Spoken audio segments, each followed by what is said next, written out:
và tay kịp anh lối dun tu ige sang gam tai inam piu ito diu tampi inay na lai ay huom idin kihe mo sa sin ihiu ham itinaw kinghangam patilin ay peo khang loy pinat putet senagam duhangin ay hom aso pote garzo nilaw pihun masi apote igam le igo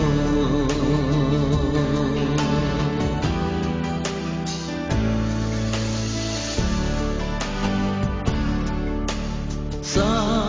le lang ka le ma ogin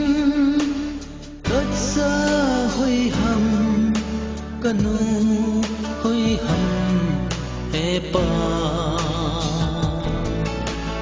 nangai ngam hi nam na so pite ki bol na khat som za le sang hin kho abeta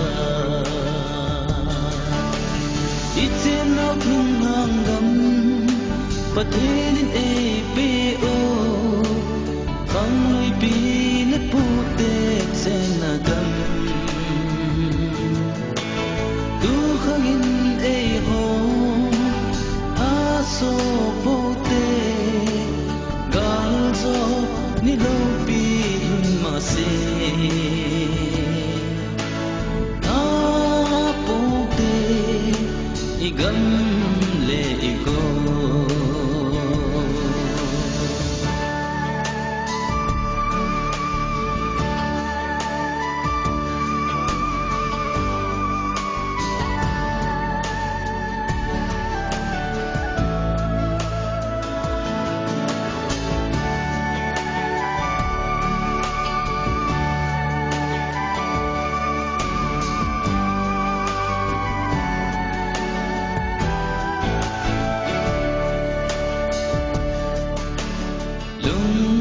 khataka napan ila tingo oi ham tu ki cha te em bo ngam ding chu ki kum khat leo han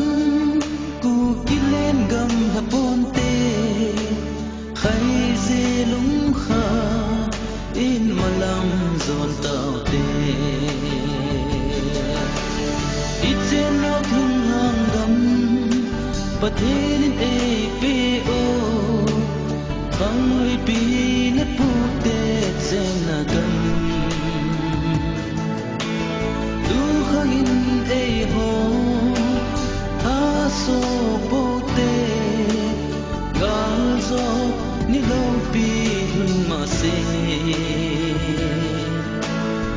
apote igam le igo